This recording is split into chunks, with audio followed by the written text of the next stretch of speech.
ইসরায়েলের ড্রোন ও ক্ষেপণাস্ত্র হামলা তেহরানের, মধ্যপ্রাচ্যেও আক্রমণ অব্যাহত। দুবাইয়ে পাকিস্তানি নাগরিক নিহত। মার্কিন নৌঘাঁটিতে রকেট ছুড়েছে হিজবুল্লাহ। ইরানের তেল স্থাপনা সহ বিভিন্ন শহরে পাল্টা আঘাত।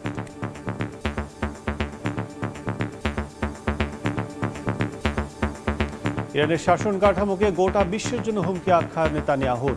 বিপ্লবী গার্ড বাহিনীকে আত্মসমর্পণের আহ্বান। פעילי משמרות המהפכה, אלה שרודים בעם האיראני ברחובות, אומר לכם רק זאת, גם אתם על הכוונת. מי שיניח את נשקו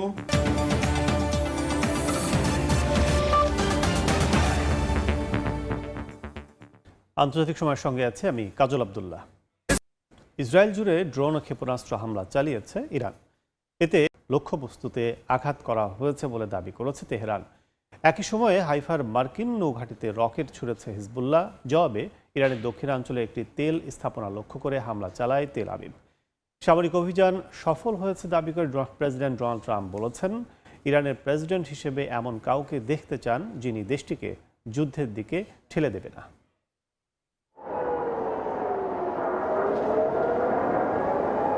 ইরানের হামলার পর ইসরায়েলের উত্তরাঞ্চল জুড়ে সাইরেন বেজে ওঠে। ড্রোন ও ক্ষেপণাস্ত্রের সমন্বিত ওই অভিযানে হাইফা সহ একাধিক লক্ষ্যবস্তুতে আঘাত করা হয়েছে বলে দাবি করেছে তেহরান। একই সময়ে লেবাননের হিজবুল্লাহ নাহারিয়া, কিরিয়াত সমনা এবং হাইফা নৌঘাঁটি লক্ষ্য করে ড্রোন ও রকেট ছোড়ে।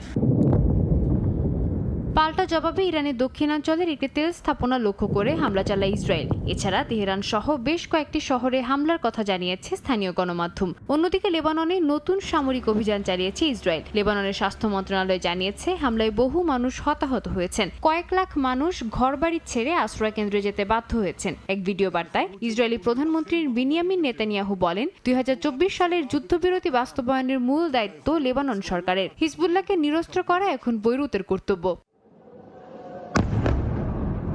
উপসাগরীয় অঞ্চলও সংঘাতের প্রভাব থেকে মুক্ত নয়। ইরানের রেভলিউশনারি গার্ড বাহিনী দাবি করেছে, বাহরাইনের জুফায়ারে অবস্থিত মার্কিন সামরিক ঘাঁটি লক্ষ্য করে ক্ষেপণাস্ত্র হামলা চালানো হয়েছে। একই সময়ে আকাশ প্রতিরোধ ব্যবস্থা ধ্বংসাবশেষ পড়ে দুবাইয়ে এক পাকিস্তানি নাগরিক নিহত হওয়ার ঘটনাও নিশ্চিত করেছে স্থানীয় কর্তৃপক্ষ।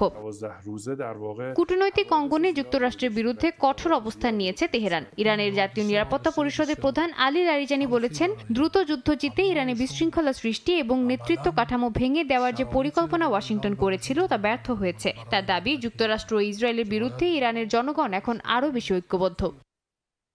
একই সময়ে ইসরায়েলি প্রধানমন্ত্রী বিনিয়ামিন নেতানিয়াহু বলেছেন, তেহরানের আয়াতুল্লাহ শাসন শুধু ইসরায়েল নয়, পুরো বিশ্বের জন্য হুমকি। বিপ্লবী গার্ড বাহিনীকে অস্ত্র ত্যাগ করার আহ্বান জানান তিনি। বলেন, আত্মসমর্পণকারীদের কোনো ক্ষতি করা হবে না। নেতানিয়াহুর দাবি, এই সংঘাতে ইসরায়েলের সামরিক সক্ষমতা ও প্রস্তুতি দেখে অনেক দেশ সহযোগিতার জন্য তেল আবিবের দিকে এগিয়ে আসছে। আমাদের সাফল্য সমগ্র বিশ্বের জন্য পারমাণবিক হুমকির অপসারণ এবং ইসরায়েল ও ইরানের মধ্যে শুধু শান্তি আনবে না, এটি আমাদের চারপাশে শান্তির বৃত্তের একটি নাটকীয় বিস্তৃতিও আনবে। আজ সবাই বুঝতে পারছে যে আয়াতুল্লাহর শাসন সমগ্র বিশ্বকে বিপন্ন করে তুলেছে। সাম্প্রতিক দিনগুলোতে ইরান তার আশপাশের 12টি দেশে হামলা চালিয়েছে। আমরা আক্রান্তদের পাশে আছি। অন্যদিকে মার্কিন প্রেসিডেন্ট ডোনাল্ড ট্রাম্প দাবি করেছেন, বিশ্বকে নিরাপদ করতে ইরানের বিরুদ্ধে সামরিক অভিযান চলছে। একই সঙ্গে ইরানের পরবর্তী নেতৃত্ব বাছাইয়ের পরীক্ষায় জড়িত থাকার ইচ্ছা প্রকাশ করেন তিনি। বলেন, ইরানের প্রেসিডেন্ট হিসেবে এমন কাউকে দেখতে চান যিনি দেশটিকে যুদ্ধের দিকে ঠেলে দিবে না। ইরানের সঙ্গে যুদ্ধ কেবল তখনই শেষ হবে যখন দেশটির সামরিক সক্ষমতা ও নেতৃত্ব আর থাকবে না বলে মন্তব্য করেছেন মার্কিন প্রেসিডেন্ট ডোনাল্ড ট্রাম্প। তিনি বলেছেন, এই মুহূর্তে তেহরানের সঙ্গে কোনো ধরনের আলোচনা করতে আগ্রহী নয় ওয়াশিংটন। তবে ইরানের পররাষ্ট্রমন্ত্রী আব্বাস আরাকচি সতর্ক করে বলেছেন, উত্তেজনা আরো বাড়লে তার দায় সম্পূর্ণভাবে যুক্তরাষ্ট্রের উপরই বর্তাবে। তিনি আবারও জানিয়েছেন, প্রতিবেশী দেশগুলো যুক্তরাষ্ট্রকে তাদের ভূখণ্ড ব্যবহার করতে না দিলে তেহরান সেই দেশগুলোকে লক্ষ্যবস্তু করবে না। সাদিয়া তাসনিম, সময় সংবাদ। মধ্যপ্রাচ্যের উত্তপ্ত পরিস্থিতির মাঝে আবারও উত্তেজনা ছড়ালো হরমুজ প্রণালীতে। মাল্টার পতাকাবাহী তেলবাহী ট্যাঙ্কার প্রিমাতে ড্রোন হামলার দাবি করেছে ইরানের আইআরজিসি। ইরানের ভাষ্য, নৌবাহিনীর সতর্ক বার্তা অমান্য করায় আইন লঙ্ঘনকারী জাহাজটিকে লক্ষ্যবস্তু করা হয়েছে। বিশ্ব জ্বালানি সরবরাহের গুরুত্বপূর্ণ এই সমুদ্র পথে নতুন করে বাড়ছে নিরাপত্তার শঙ্কা। উপসাগরীয় অঞ্চলের অত্যন্ত গুরুত্বপূর্ণ জলপথ হরমুজ প্রণালীর কাছেই তেলবাহী ট্যাঙ্কার প্রিমাতে ড্রোন হামলার ঘটনা ঘটেছে। ইরানের আধা সরকারি সংবাদ সংস্থা তাসনিম নিউজ এজেন্সির বরাতে এই হামলার দায় স্বীকার করেছে Islamic revolution guards core IRGC। শনিবার সকালে সংঘটিত এই হামলার ঘটনায় সামুদ্রিক নিরাপত্তা নিয়ে নতুন করে উদ্বেগ দেখা দিয়েছে।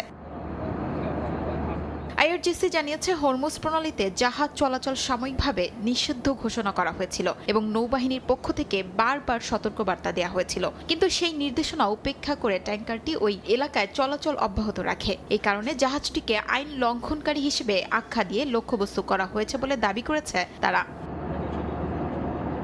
মেরিন ট্রাফিক ওয়েবসাইটের তথ্য অনুযায়ী প্রিমা একটি তেল ও রাসায়নিক পদার্থ বহনকারী ট্যাঙ্কার, যা মাল্টার পতাকাবাহী হিসেবে নিবন্ধিত। জাহাজটি ঠিক কোথা থেকে কোথায় যাচ্ছিল তা স্পষ্ট না হলেও হামলার সময়টি এটি হরমুজ প্রণালীর কাছাকাছি অবস্থান করছিল বলে জানা গেছে। বিশ্ব জ্বালানি বাণিজ্যের জন্য অত্যন্ত গুরুত্বপূর্ণ এই প্রণালী দিয়ে প্রতিদিন বিপুল পরিমাণ তেল পরিবহন হয়। ফলে এ ধরনের হামলার ঘটনায় আন্তর্জাতিক জ্বালানি সরবরাহ ও সামুদ্রিক বাণিজ্যের নিরাপত্তা নিয়ে নতুন করে উদ্বেগ তৈরি হয়েছে। বিশেষ করে মধ্যপ্রাচ্যে চলমান সামরিক উত্তেজনার প্রেক্ষাপটে হরমুজ প্রণালীকে ঘিরে পরিস্থিতি আরও সংবেদনশীল হয়ে উঠছে। শিউলি রোজা, সময় সংবাদ। ইরানের বিরুদ্ধে সীমান্ত পেরিয়ে স্থল অভিযান চালাতে পারে ইরানি কুর্দি বিদ্রোহীরা, এমন ইঙ্গিত দিয়েছেন তাদের এক শীর্ষ নেতা।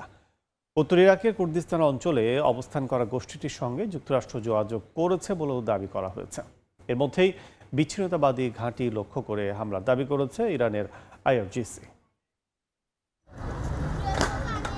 ইরাকের উত্তরের আধা স্বায়ত্তশাসিত কুর্দিস্তান অঞ্চলে অবস্থানরত ইরানি কুর্দি সংগঠন খাবাত অর্গানাইজেশন অফ ইরানিয়ান কুর্দিস্তানের মহাসচিব বাবা শেখ হুসাইনি বলেছেন, ইরানের স্থল অভিযান চালানোর সম্ভাবনা খুবই বেশি। আল জাজিরাকে দেওয়া সাক্ষাৎকারে তিনি জানান, দীর্ঘদিন ধরেই এমন পরিকল্পনা ছিল। বর্তমান পরিস্থিতি তাদের জন্য তুলনামূলক অনুকূল হয়ে উঠেছে।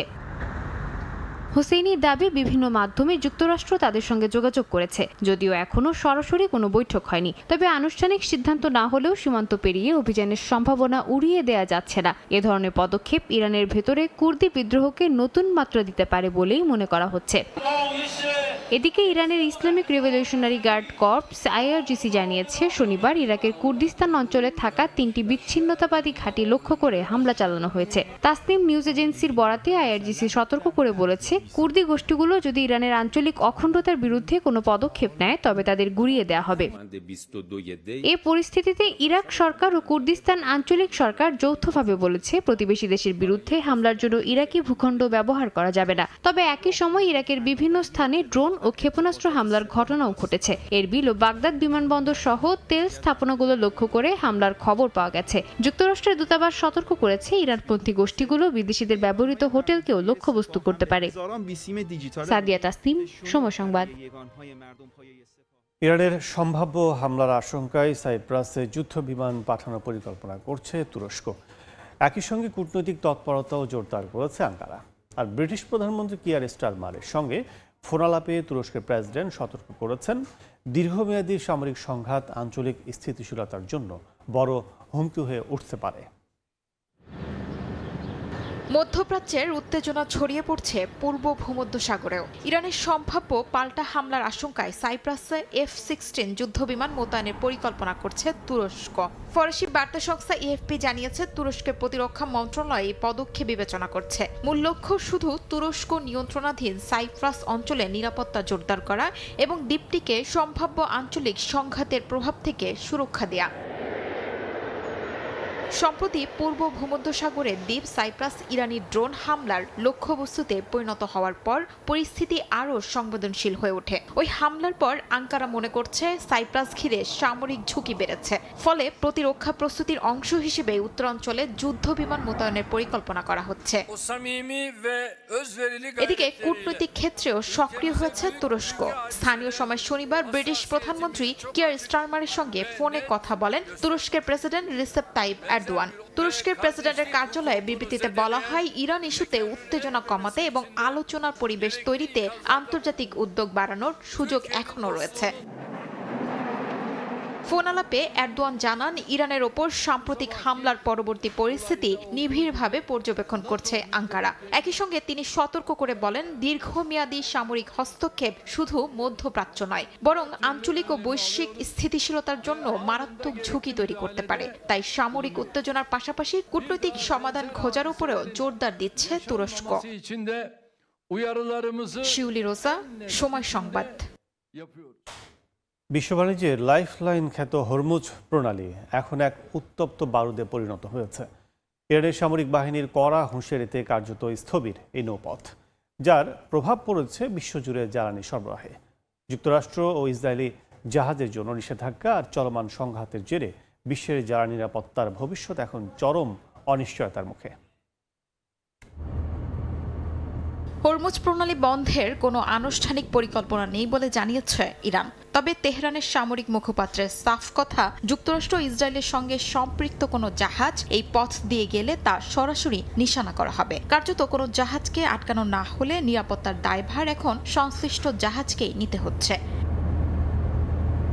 বিশ্বের মোট জ্বালানির 1/6 এবং এলএনজির 1/3 এই প্রণালী দিয়ে প্রবাহিত হয়। 39 কিলোমিটার দীর্ঘ এই নৌপথটি সংঘাতের কারণে কার্যত অচল হয়ে পড়েছে। রয়টার্সের তথ্য মতে বিশ্বব্যাপী জ্বালানি তেল ও এলএনজি সরবরাহের 1/5 ভাগ এখন বন্ধ হওয়ার ঝুঁকিতে রয়েছে, যা বিশ্ব অর্থনীতিতে বড় ধরনের অস্থিরতা সৃষ্টি করেছে।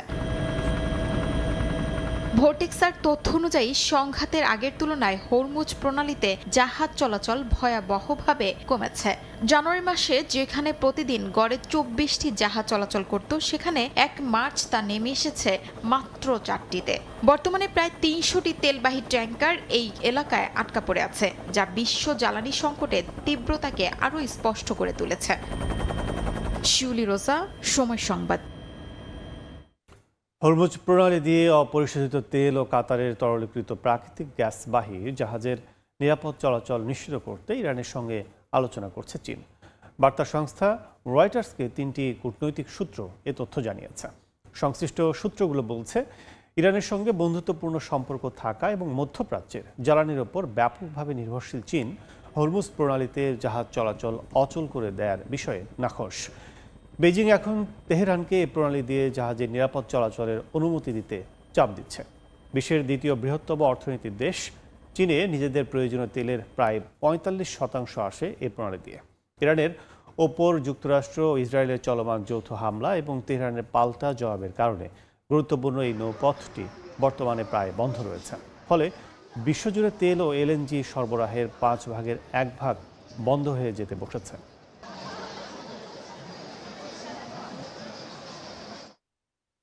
মধ্যপ্রাচ্যের বাতাসে এখন বারুদের গন্ধে ভারী হয়ে আছে। হরমুজ প্রণালী দিয়ে প্রায় থেমে গেছে জাহাজ চলাচল।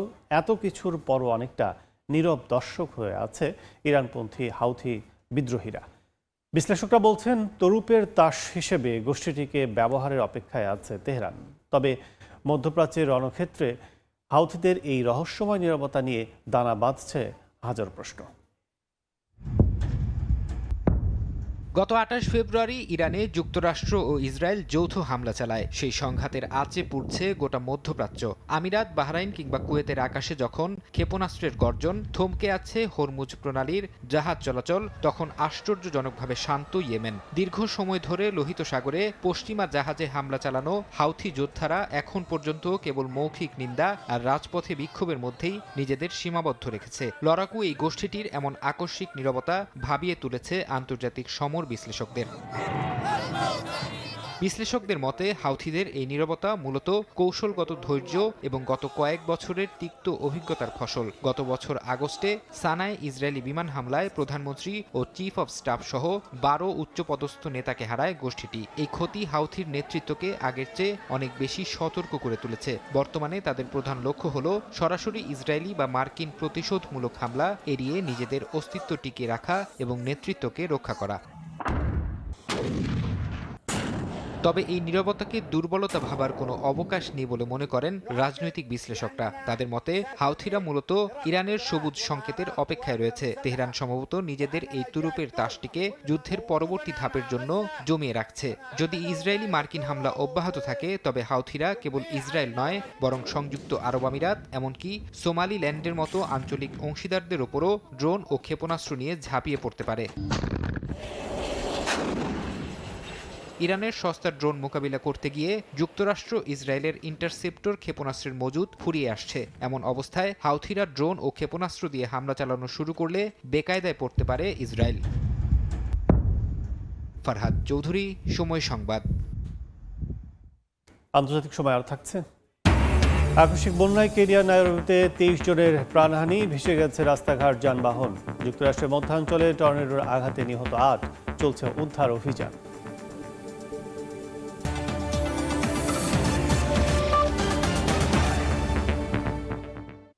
ইরানের সামরিক অভিযানের পর যুক্তরাষ্ট্রের সঙ্গে পশ্চিমা মিত্রদের ফাটল আরও স্পষ্ট হয়ে উঠছে। একদিকে ইউরোপীয় নেতারা যেমন আন্তর্জাতিক আইন ও নৈতিকতার কথা বলছেন, অপরদিকে ওয়াশিংটনের চাপের মুখে নীরবতাকে বেছে নিয়েছেন অনেকে। ব্রিটেন, স্পেন ও জার্মানি প্রতিক্রিয়ার ইঙ্গিত মিলেছে ভিন্ন রাজনৈতিক সমীকরণে। প্রশ্ন উঠেছে, পশ্চিমা বিশ্বের আন্তর্জাতিক ব্যবস্থা নিজেদের ভেতরেই সংকটে পড়তে যাচ্ছে কিনা। ইরানে যুক্তরাষ্ট্র ও ইসরায়েলের হামলার পর আলোচনায় উঠে এসেছে ব্রিটিশ ও যুক্তরাষ্ট্রের বিশেষ সম্পর্ক নীতি। মার্কিন প্রেসিডেন্ট ডোনাল্ড ট্রাম্প অভিযোগ করে বলেন, ব্রিটিশ প্রধানমন্ত্রী কিয়ার স্টারমার দিয়েগো গার্সিয়া ঘাঁটি ব্যবহারের অনুমতি দিতে দেরি করেছেন। ভারত মহাসাগরের চাগজ দ্বীপপুঞ্জে অবস্থিত এই ঘাঁটিকে ইরানের বিরুদ্ধে অভিযান চালানোর জন্য গুরুত্বপূর্ণ মনে করে ওয়াশিংটন। যদিও স্টারমার পাল্টা বলেন, ব্রিটিশ ঘাঁটি থেকে মার্কিন বিমান পরিচালনায় দুই দেশের ঘনিষ্ঠ সম্পর্কের প্রমাণ। ইরানে হামলার বিষয়টি অভ্যন্তরীণ ব্রিটিশ রাজনীতিতেও সংবেদনশীল হয়ে উঠেছে। ইন্টারনেট ভিত্তিক আন্তর্জাতিক গবেষণা সংস্থা ইউগভ এর জনমত জরিপে দেখা গেছে, ইরানের বিরুদ্ধে যুদ্ধকে সমর্থন করছে মাত্র 28% ব্রিটিশ নাগরিক। বিশ্লেষকরা মনে করছেন, স্টারমার হয়তো ব্রিটেনের সাবেক প্রধানমন্ত্রী টনি ব্লেয়ারের মতো সরাসরি মার্কিন অভিযানে জড়াতে চান না। 2003 সালে ইরাকে মার্কিন অভিযানে ব্লেয়ারের সমর্থন ব্রিটিশ রাজনীতিতে এখনও এক বিতর্কিত অধ্যায়। ইউরোপের আরেক গুরুত্বপূর্ণ বিভাজন দেখা গেছে স্পেনকে ঘিরে। দেশটির প্রধানমন্ত্রী পেদ্রো সানচেজ স্পষ্টভাবে জানিয়েছেন, ইরানের বিরুদ্ধে হামলায় স্পেনের ঘাঁটি ব্যবহার করতে পারবে না মার্কিন বাহিনী। তাদের এই অবস্থানে ক্ষুব্ধ হয়ে ট্রাম্প স্পেনের সঙ্গে বাণিজ্য স্থগিত করারও হুমকি দেন, যা ইউরোপীয় মিত্রদের সঙ্গে যুক্তরাষ্ট্রের উত্তেজনা আরও বাড়িয়ে দেয়। এদিকে জার্মানির অবস্থানও ইউরোপের ভেতর দ্বিধা তুলে ধরছে। মার্কিন সফরে গিয়ে চ্যান্সেলর ফ্রেডরিক ম্যার্চ ট্রাম্পের সমালোচনার মুখে কার্যত নীরব ছিলেন। একই সময়ে ইউরোপীয় কমিশন প্রধান উর্সুলা ভন ডার লায়েন ও পররাষ্ট্র নীতি প্রধান কাজা কালাস এর বক্তব্য যুক্তরাষ্ট্র ও ইউরোপের একক অবস্থান তৈরি করতে পারছে না। বিশ্লেষকদের মতে এই সংকট পশ্চিমা বিশ্বের নৈতিক অবস্থানকেও প্রশ্নের মুখে ফেলছে। বরকতুল্লাহ, সময় সংবাদ। মধ্যপ্রাচ্যে যুদ্ধের প্রভাবে প্রায় 1 বছর পর ভারতে বেড়েছে এলপিজি সিলিন্ডারের দাম। রান্নার গ্যাসের দাম বাড়ায় নতুন করে চাপ পড়েছে সাধারণ মানুষের ওপর। প্রায় 1 বছর পর জ্বালানির দাম বাড়তেই ভারতের বিভিন্ন শহরে শুরু হয়েছে বিক্ষোভ। রান্নার জ্বালানি হিসেবে ব্যবহৃত তরলীকৃত পেট্রোলিয়াম গ্যাস এলপিজির দাম বাড়িয়েছে ভারতের রাষ্ট্রায়ত্ত প্রতিষ্ঠানগুলো। দিল্লিতে 14.2 কেজি ওজনের একটি সিলিন্ডারের দাম প্রায় 7% বাড়িয়ে 913 রুপি নির্ধারণ করা হয়েছে। প্রায় 1 বছর পর এই মূল্য বৃদ্ধি কার্যকর হলো।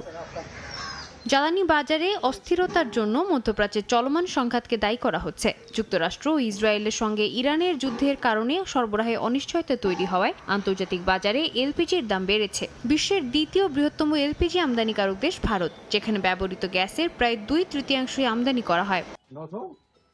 দাম বাড়ার প্রভাব সরাসরি পড়ছে সাধারণ মানুষের ওপর। দিল্লির এক বাসিন্দা জানিয়েছেন, সিলিন্ডারের দাম বাড়ায় সংসার চালানো আরো কঠিন হয়ে পড়ছে। তার ভাষায় নিত্য প্রয়োজনীয় পণ্য থেকে শুরু করে প্রায় সবকিছুর দামই বাড়ছে। সাধারণ মানুষের জীবনযাপন ক্রমেই কঠিন হয়ে উঠছে।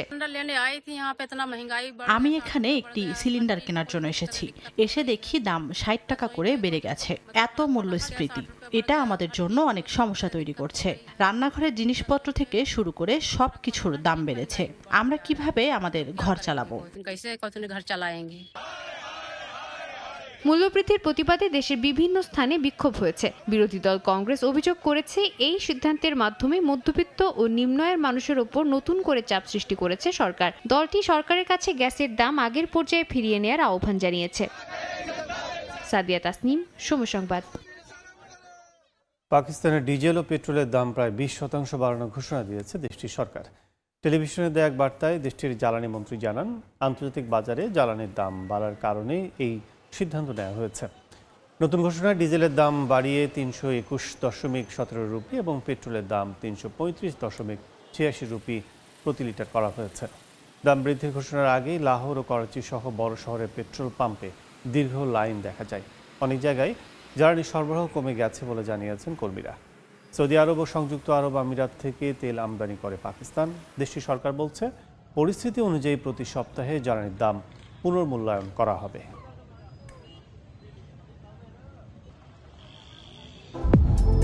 বিশ্ববাজারে পতনের মুখে পড়ার সংখ্যায় জ্বালানি তেলের দাম 2 বছরেরও বেশি সময়ের মধ্যে সর্বোচ্চ পর্যায়ে পৌঁছেছে। ব্যারেল প্রতি $150 পৌঁছাতে পারে বলেও সতর্ক করেছেন কাতারের জ্বালানি মন্ত্রী সাদ আল কাবি। এদিকে হরমুজ প্রণালী দিয়ে জাহাজ চলাচলে যত বেশি ঝুঁকি থাকবে, তেলের দাম ও জাহাজ ভাড়া তত বেশি বাড়বে বলেও মত বিশ্লেষকদের। চলমান মধ্যপ্রাচ্য সংঘাত বিশ্ব অর্থনীতিকে পতনের দিকে ঠেলে দিতে পারে। কাতারের জ্বালানি মন্ত্রী সাদ আল কাবির এমন মন্তব্যের পর জ্বালানি তেলের দাম 2 বছরেরও বেশি সময়ের মধ্যে সর্বোচ্চে পৌঁছেছে। শুক্রবার অপরিশোধিত তেলের দাম 9%-এরও বেশি বেড়ে ব্যারেল প্রতি $93 পৌঁছে, যা 2023 সালের পর সর্বোচ্চ।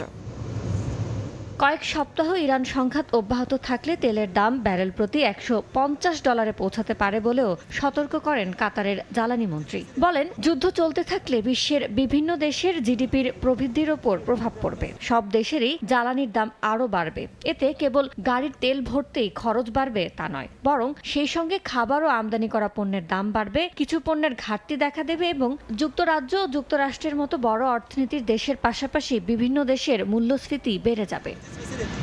বর্তমান সংকট রাশিয়ার ইউক্রেনে আক্রমণের সময়ের মতোই প্রভাব ফেলতে পারে বলে শঙ্কা প্রকাশ করা হলেও এখন পর্যন্ত তেল গ্যাসের দাম 2022 সালের তুলনায় কম রয়েছে।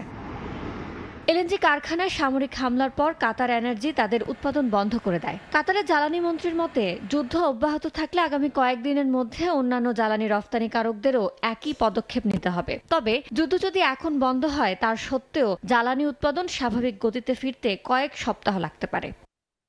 বিশ্বের প্রায় 20% তেল ও গ্যাস পরিবহন হওয়া হরমুজ প্রণালীর প্রবেশপথে আন্তর্জাতিক জাহাজ চলাচল প্রায় স্থবির হয়ে পড়েছে। এমন পরিস্থিতি অব্যাহত থাকলে বিশ্বব্যাপী নিত্যপণ্যের দাম বাড়বে। এই জলপথ দিয়ে অপরিশোধিত তেলের শীর্ষ আমদানিকারক চীন, ভারত এবং জাপান সহ বিভিন্ন দেশের অর্থনীতির ওপর প্রভাব পড়বে। হরমুজ প্রণালী দিয়ে জাহাজ চলাচলে যত বেশি ঝুঁকি থাকবে, তেলের দাম ও জাহাজ ভাড়া তত বেশি বাড়বে বলেই মত বিশ্লেষকদের। ইয়ানুর শিফাত, সময় সংবাদ। আন্তর্জাতিক সময় আরও থাকছে। ভেনেজুয়েলার সরকারকে আনুষ্ঠানিক স্বীকৃতি যুক্তরাষ্ট্রের। কূটনৈতিক সম্পর্ক পুনরুদ্ধারের সম্মত কারাকাস। হাভানার সঙ্গে চুক্তির পথে ওয়াশিংটন, দাবি ট্রাম্পের। পরিবারের সঙ্গে ঈদের আনন্দ ভাগাভাগি করতে আগেভাগে টিকিট কেটেও দেশে ফেরা অনিশ্চিত মধ্যপ্রাচ্যের প্রবাসী বাংলাদেশিদের। ইরানের সঙ্গে যুক্তরাষ্ট্র ইসরায়েল সংঘাতের জেরে অনেক দেশই ফ্লাইট স্থগিত রেখেছে। এতে চরম দুশ্চিন্তায় পড়েছেন কুয়েত প্রবাসী বাংলাদেশিরা। মঈন সুমনের রিপোর্টে বিস্তারিত। প্রবাসী বাংলাদেশিদের কাছে ঈদ মানেই দীর্ঘ প্রতীক্ষার পর নারীর টানে বাড়ি ফেরা। সে স্বপ্ন পূরণে কুয়েতে বসবাসকারী অনেক প্রবাসী মাসখানেক আগেই বুক করে রেখেছিলেন বিমানের টিকিট। তবে মধ্যপ্রাচ্যের চলমান অস্থিরতা সে স্বপ্নে বাধা হয়ে দাঁড়িয়েছে। বিভিন্ন দেশের আকাশপথ ও বিমানবন্দরগুলো সাময়িকভাবে বন্ধ হয়ে যাওয়ায় বিপাকে পড়েছেন হাজারো যাত্রী।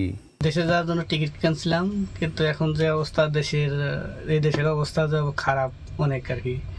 তো ঈদের আগে যাওয়ার চেষ্টা ছিল আর কি, এখন অনিশ্চয়তার মধ্যে পড়ে গেছি। সরকারের কাছে একটা আবেদন যে যদি স্বাভাবিক হয় তাহলে আমাদের একটু যেভাবে নেয়ার ব্যবস্থা করে সরকারের কাছে। ভুক্তভোগীদের তালিকায় কেবল কর্মজীবীরাই নন, রয়েছেন ভ্রমণকারীরাও। কেউ কেউ অল্প সময়ের জন্য মধ্যপ্রাচ্যের বিভিন্ন দেশে ভ্রমণে এসে আটকা পড়েছেন। প্রতিনিয়ত এয়ারলাইন্স অফিসগুলোতে যোগাযোগের পরেও কাটছে না দুশ্চিন্তা। আমরা আব্বুর কাছে ঘুরতে আইছি, এখন আমরা যাওয়ার সময় যুদ্ধ লেগে গেছে, এখন যাওয়া পারে না, এখন এয়ারপোর্টে একটা বোম মারছে, এখন এই সেই যাবো কবে আল্লাহ জানে। বিমানের টিকিট হাতে থাকা সত্ত্বেও এই অনিশ্চয়তায় প্রবাসীদের ঈদের আনন্দকে ম্লান করে দিচ্ছে। তবে শিগগিরই আকাশপথে ফ্লাইট চলাচল স্বাভাবিক হবে, এমনটাই আশা তাদের। মঈন সুমন, সময় সংবাদ, কুয়েত। দেখছেন আন্তর্জাতিক সময়। কেনিয়ার রাজধানী নাইরোবিতে আকস্মিক বন্যার তাণ্ডবে অন্তত 23 জনের মৃত্যু হয়েছে। রাস্তাঘাট, যানবাহন ও ব্যবসা প্রতিষ্ঠান ভেসে গেছে প্রবল স্রোতে। একই সময়ে যুক্তরাষ্ট্রের মধ্যাঞ্চলেও টর্নেডোর আঘাতে নিহত হয়েছেন অন্তত 8 জন। দুর্যোগের পর উদ্ধার অভিযান চললেও সতর্ক করেছে আবহাওয়া কর্তৃপক্ষ। ঝড় ও ভারী বৃষ্টি এখনও থামেনি। শুক্রবার রাতের প্রবল বর্ষণে হঠাৎ বন্যায় তলিয়ে যায় কেনিয়ার রাজধানী নাইরোবির বিভিন্ন এলাকা। বিশেষ করে শিল্পাঞ্চল ঘিরে থাকা গ্রোগান রোড এলাকায় সড়ক, যানবাহন ও ভবন ব্যাপকভাবে ক্ষতিগ্রস্ত হয়। ডুবে যাওয়া সড়ক থেকে মরদেহ উদ্ধার করতে অভিযান চালাতে দেখা যায় পুলিশ ও উদ্ধার কর্মীদের। কর্তৃপক্ষ জানিয়েছে, পানির স্রোতে বহু গাড়ি উল্টে অনেক মানুষ আটকা পড়ে। বন্যার সময় বাসে 33 যাত্রী নিয়ে বিপদে পড়েন এক চালক। ঘন্টার পর ঘন্টা যানজটে আটকে থাকার পর আচমকাই বাসে পানি ঢুকে পড়ে বলে জানান তিনি। পরিস্থিতি ভয়াবহ হয়ে উঠলে যাত্রীদের নিয়ে নিজেরাই উদ্ধার কাজে নেমে পড়েন। নারী ও শিশুদের আগে নিরাপদ স্থানে সরিয়ে নেওয়ার চেষ্টা করেন তারা।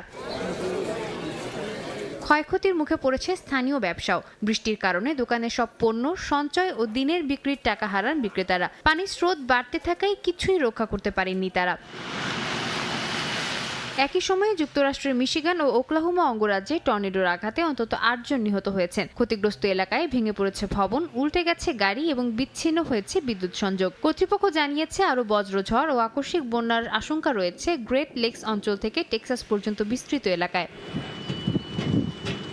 সাদিয়া তাসনিম, সময় সংবাদ। ইউক্রেনের খার্কিভে ক্ষেপণাস্ত্র হামলা চালিয়েছে রাশিয়া। এতে শিশুসহ 7 জন নিহত হয়েছে। কর্তৃপক্ষ জানিয়েছে, স্থানীয় সময় শনিবার এ হামলা চালায় রুশ সেনারা। হামলায় ক্ষতিগ্রস্ত ভবনের ধ্বংসস্তূপে উদ্ধার কাজ চালিয়ে যাচ্ছেন উদ্ধারকর্মীরা। আহতদের দ্রুত স্থানীয় হাসপাতালে পাঠানো হয়। ভবনটি সম্পূর্ণভাবে ব্যবহার অযোগ্য হয়ে গেছে বলে জানিয়েছে স্থানীয় প্রশাসন। দ্রুত উদ্ধার কাজ এবং নিরাপত্তা নিশ্চিতের নির্দেশ দিয়েছেন খার্কিভের মেয়র। এদিকে রাশিয়ার কৃষ্ণ সাগরে একটি নৌঘাঁটিতে হামলা চালিয়েছে ইউক্রেন। হামলায় নৌঘাঁটির 2টি যুদ্ধ জাহাজ ক্ষতিগ্রস্ত হওয়ার দাবি করেছে কিয়েভ।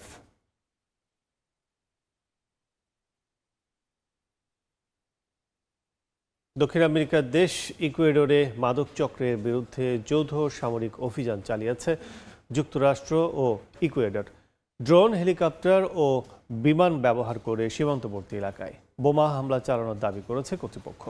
শুক্রবার এক যৌথ অভিযানে ইকুয়েডরের উত্তর পূর্বাঞ্চলের কলম্বিয়া সীমান্তের কাছে মাদক পাচারকারীদের একটি প্রশিক্ষণ শিবিরে হামলা চালানো হয়।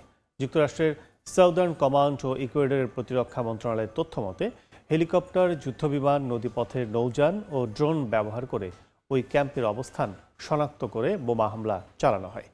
কর্তৃপক্ষ জানিয়েছে, ক্যাম্পটি কলম্বিয়ার অপরাধী সংগঠন কমান্দোস দে লা ফ্রন্তেসরা, যা ফার্কের ভিন্ন মতাবলম্বী সদস্যদের দিয়ে গঠিত।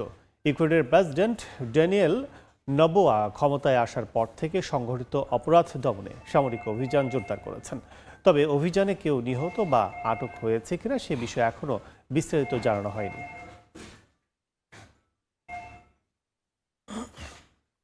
নেপাল নির্বাচনে নিরঙ্কুশ সংখ্যাগরিষ্ঠতার পথে জেনজি সমর্থিত রাষ্ট্রীয় স্বতন্ত্র পার্টি। কাঠমান্ডু পোস্টের বরাতে জানা যায়, রাষ্ট্রীয় স্বতন্ত্র পার্টি 100টি আসনে জয়ী হয়েছে। প্রাথমিক গণনায় নেপালি কংগ্রেস 8 আসনে এবং সিপিএন ইউএমএল 7 আসনে এগিয়ে। ঝাপা 5 আসনে সাবেক প্রধানমন্ত্রী কেপি শর্মা ওলিকে ব্যাপক ব্যবধানে হারিয়েছেন বালেন্দ্র শাহ। 285 আসনের পার্লামেন্টে 165টি আসনে গেল বৃহস্পতিবার সরাসরি ভোট হয়েছে। বাকি 110 আসন আনুপাতিক প্রতিনিধিত্ব পদ্ধতিতে নির্ধারিত হবে। দেখছেন আন্তর্জাতিক সময়। ভেনেজুয়েলা সরকারকে আনুষ্ঠানিকভাবে স্বীকৃতি দিয়েছে যুক্তরাষ্ট্র। যুক্তরাষ্ট্র ও ভেনেজুয়েলার কূটনৈতিক সম্পর্ক পুনরুদ্ধারে সম্মত হয়েছেন কারাকাসের অন্তর্বর্তীকালীন সরকার ডেলসি রদ্রিগেজ। এদিকে দীর্ঘদিনের প্রতিদ্বন্দ্বী কিউবাও এখন যুক্তরাষ্ট্রের সঙ্গে চুক্তির পথে রয়েছে বলে দাবি করেছেন মার্কিন প্রেসিডেন্ট ডোনাল্ড ট্রাম্প। ফ্লোরিডায় অনুষ্ঠিত শিল্ড অফ দ্য আমেরিকাস সামিটে দেয়া বক্তব্যে মার্কিন প্রেসিডেন্ট ডোনাল্ড ট্রাম্প ঘোষণা দেন, ভেনেজুয়েলার বর্তমান সরকারকে যুক্তরাষ্ট্র আনুষ্ঠানিকভাবে স্বীকৃতি দিয়েছে। ওয়াশিংটনের দাবি, দেশটিতে রাজনৈতিক রূপান্তর ও ভবিষ্যৎ নির্বাচনের পথ তৈরির লক্ষ্যে এই পদক্ষেপ। চলতি বছরের জানুয়ারিতে নাটকীয় অভিযানে ভেনেজুয়েলার প্রেসিডেন্ট নিকোলাস মাদুরোকে আটক করে যুক্তরাষ্ট্র। তার বিরুদ্ধে মাদক পাচার ও সন্ত্রাসবাদ সংক্রান্ত একাধিক অভিযোগ আনা হয়, যা মাদুরো অস্বীকার করেছেন। ওই ঘটনার পর দেশটির ক্ষমতার ভার নেন ভাইস প্রেসিডেন্ট ডেলসি রদ্রিগেজ, যিনি বর্তমানে অন্তর্বর্তী নেতা হিসেবে দায়িত্ব পালন করছেন। প্রথম দিকে বিদেশি হস্তক্ষেপের বিরুদ্ধে কঠোর অবস্থান নিলেও সাম্প্রতিক সময়ে ওয়াশিংটনের সঙ্গে সমঝোতার পথে হাঁটছেন রদ্রিগেজ। শুক্রবার তিনি জানান, যুক্তরাষ্ট্র ও ভেনেজুয়েলা আবার কূটনৈতিক সম্পর্ক পুনরুদ্ধারে সম্মত হয়েছে। বলেন, দুই দেশের মধ্যে দীর্ঘদিনের ঐতিহাসিক মতপার্থক্য এবার আলোচনার মাধ্যমেই সমাধানের চেষ্টা করা হবে এবং ভবিষ্যতে সহযোগিতামূলক সম্পর্ক গড়ে তোলা হবে। লাতিন আমেরিকার রাজনীতিতে আরও পরিবর্তনের ইঙ্গিত দেন ট্রাম্প। তার দাবি, দীর্ঘদিনের প্রতিদ্বন্দ্বী কিউবাও এখন যুক্তরাষ্ট্রের সঙ্গে চুক্তির পথে। ট্রাম্প বলেন, দেশটি আলোচনার শেষ প্রান্তে পৌঁছে গেছে এবং খুব সহজেই একটি সমঝোতা তৈরি হতে পারে। সাদিয়া তাসনিম, সময় সংবাদ। যুক্তরাষ্ট্রে বেকারত্বের হার বেড়ে দাঁড়িয়েছে 4.4%। শুক্রবার দেশটির শ্রম মন্ত্রণালয় থেকে প্রকাশিত মাসিক প্রতিবেদনে জানানো হয়, গেল ফেব্রুয়ারি মাসে মার্কিন শ্রমবাজার থেকে 92,000 কর্মসংস্থান কমেছে, যা অর্থনীতিবিদদের প্রত্যাশার চেয়ে অনেক বেশি নেতিবাচক। মধ্যপ্রাচ্য সংঘাতে জ্বালানির ঊর্ধ্বমুখী দাম ও পুঁজিবাজারের অস্থিরতার মধ্যে মার্কিন শ্রমবাজার স্থিতিশীল করতে ফেডারেল রিজার্ভ কঠিন পরিস্থিতির মধ্যে পড়তে পারে বলে শঙ্কা করছেন বাজার বিশ্লেষকরা। 16 বছরের নিচে শিশুদের সামাজিক যোগাযোগ মাধ্যম ব্যবহার নিষিদ্ধ করেছে ভারতের কর্ণাটক অঙ্গরাজ্য। বেঙ্গালুরুর মতো প্রযুক্তি কেন্দ্র থাকা এই রাজ্যই প্রথম এমন পদক্ষেপ নিল ভারতে। শুক্রবার রাজ্যের বার্ষিক বাজেট ভাষণে মুখ্যমন্ত্রী সিদ্ধারাইবা জানান, মোবাইল ব্যবহারের বাড়তি নেতিবাচক প্রভাব ঠেকাতেই 16 বছরের নিচে শিশুদের জন্য সামাজিক যোগাযোগ মাধ্যম নিষিদ্ধ করা হবে। তবে এই নিষেধাজ্ঞা কবে থেকে কার্যকর হবে সে বিষয়ে নির্দিষ্ট সময়সীমা এখনও ঘোষণা করা হয়নি। পাশাপাশি অন্ধ্রপ্রদেশ সরকারও 13 বছরের নিচে সামাজিক যোগাযোগ মাধ্যম ব্যবহারে বিধিনিষেধ আরোপের বিষয়টি খতিয়ে দেখছেন আন্তর্জাতিক সময়। ফিনল্যান্ডে বাংলাদেশি পণ্যের একটি গ্রোসারি শপ প্রতিষ্ঠা করে শুরু করেছিলেন উদ্যোক্তা জীবনের যাত্রা। বাংলাদেশি প্রবাসী এক নারী সেই উদ্যোগ শুধু ব্যবসার মধ্যেই সীমাবদ্ধ থাকেনি, হয়ে উঠেছে বাংলাদেশিদের জন্য এক পরিচিত বাজার। পাশাপাশি গড়ে তোলেন আরও 3টি রেস্তোরাঁ। আন্তর্জাতিক নারী দিবস উপলক্ষে ফিনল্যান্ডের একজন সফল বাংলাদেশি নারী উদ্যোক্তার গল্প তুলে ধরছেন মহিউদ্দিন মধু। বিলকিস সালাম বছর 10 আগে স্বামীর সঙ্গে পাড়ি জমান ফিনল্যান্ডের হেলসিঙ্কিতে। এক সন্তানের জননী এই নারী প্রতিষ্ঠিত হতে চেয়েছেন নিজের নামে। বাংলাদেশি মশলার স্বাদে রান্না করা মাছ আর শাকসবজি খাওয়ার আগ্রহ থেকেই শুরু করেন গ্রোসারি শপের স্টোর। নাম দেন আমিনা বাজার, যা এখন বাংলাদেশ সহ উপমহাদেশের কমিউনিটিগুলোর কাছে সুপরিচিত বাজার। আমাদের মেন যেটা দেশি মশলা, দেশি আইটেমস যা আছে এগুলো সব পাইতাম না। সো চিন্তা করতাম যে অন্যান্য কোনো দিকে গেলে যেটা আমাদের বাংলাদেশি ফিলিংটা আছে বাংলাদেশ থেকে আসার পরে, এই জিনিসটা যেটা মিসিং ছিল এটা কমপ্লিট করার জন্য মেবি অলমোস্ট। অনেক প্রতিবন্ধকতা পেরুলেও সফলতা পায় আমিনা বাজার। এরপর আর পেছনে ফিরে তাকাতে হয়নি বিলকিস সালামকে। মনোযোগ দেন রেস্তোরাঁ ব্যবসায়। মেক্সিকান ফুড চেইন তর্তিলা হাউসের 3টি রেস্তোরাঁ ট্রেডমার্ক করে নেন নিজের নামে। সেখানেও মিলে সফলতা। তার 4টি প্রতিষ্ঠানেই কাজ করছেন 12 জন বাংলাদেশি। ফিনল্যান্ডে কর্মসংস্থান তৈরি করতে পারাকেই সবচেয়ে বড় অর্জন বলে মনে করেন বিলকিস সালাম। তর্তিলা হাউসে আমাদের অন্য একটা রেস্টুরেন্ট আছে, মেক্সিকান রেস্টুরেন্ট। তো দৌড় দিই তর্তিলা হাউসে। তো এইখানে আমাদের ফার্স্ট শিফট করে আমি তারপর দৌড়াই চলে আসি আমিনা বাজারে।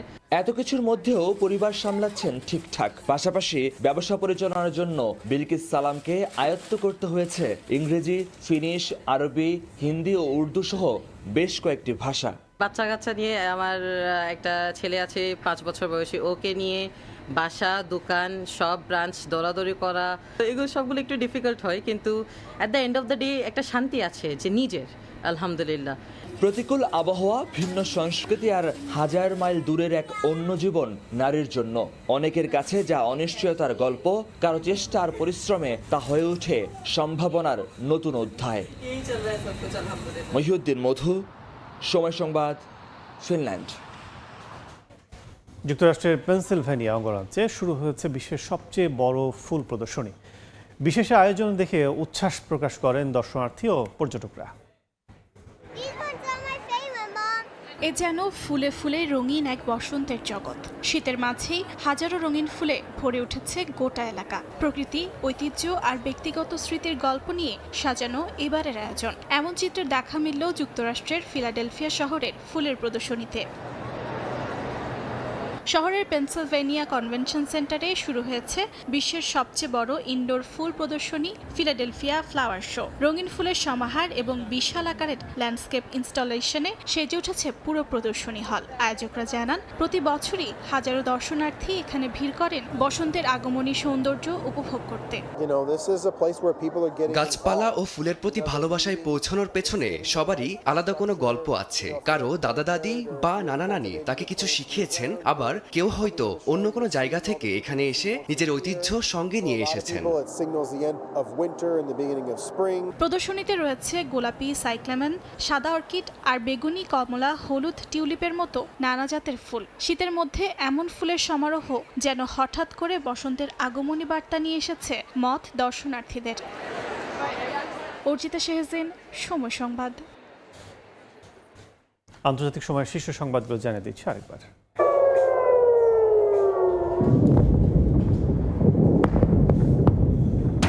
ইসরায়েলের ড্রোন ও ক্ষেপণাস্ত্র হামলা তেহরানের। মধ্যপ্রাচ্য আক্রমণ অব্যাহত।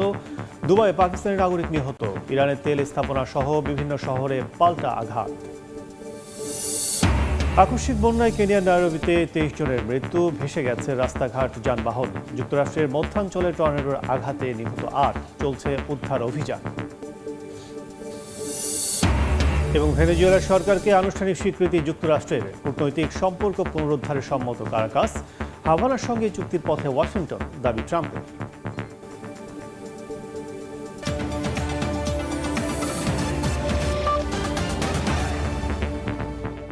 এই ছিল আন্তর্জাতিক সময়। এরপর সকাল 10টার সময় সংবাদ নিয়ে সঙ্গে থাকবেন রোজা চৌধুরী। ধন্যবাদ কাজল। সকাল 10টার সময় সংবাদ নিয়ে আসছি কিছুক্ষণ পর। সঙ্গে থাকুন সময়।